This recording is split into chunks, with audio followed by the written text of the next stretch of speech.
Good morning. I'm Pastor Lynn Allebach with our thought for today. I'm reading once again from Don't Sweat the Small Stuff, and it's all small stuff by Dr. Richard Carlson. And this is Learn to Live in the Present Moment. To a large degree, the measure of our peace of mind is determined by how much we're able to live in the present moment, irrespective of what happened yesterday or last year and what may or may not happen tomorrow. The present moment is where you are, always.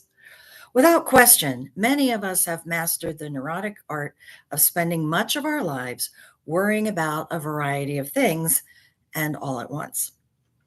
We allow past problems and future concerns to dominate our present moments, so much so that we end up anxious, frustrated, depressed, and hopeless.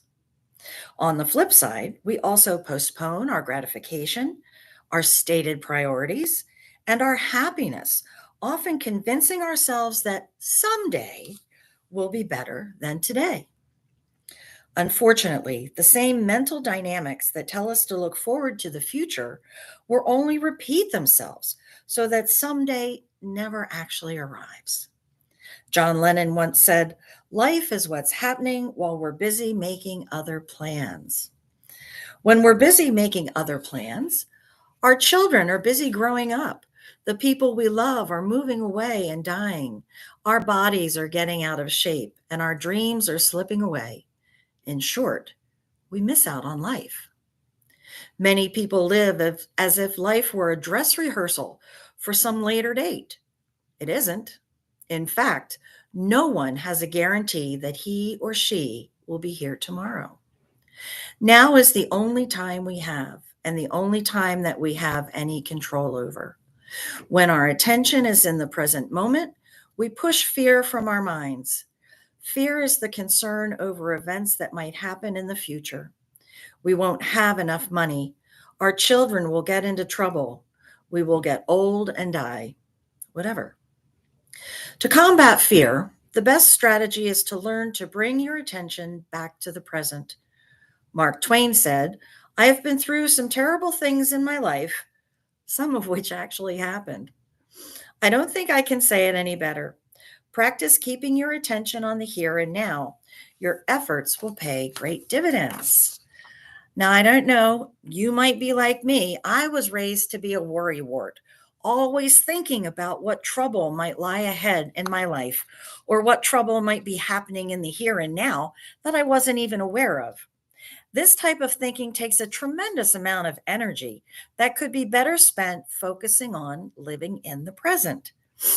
And too often we get weighed down with the shoulda, coulda, wouldas of living in the past.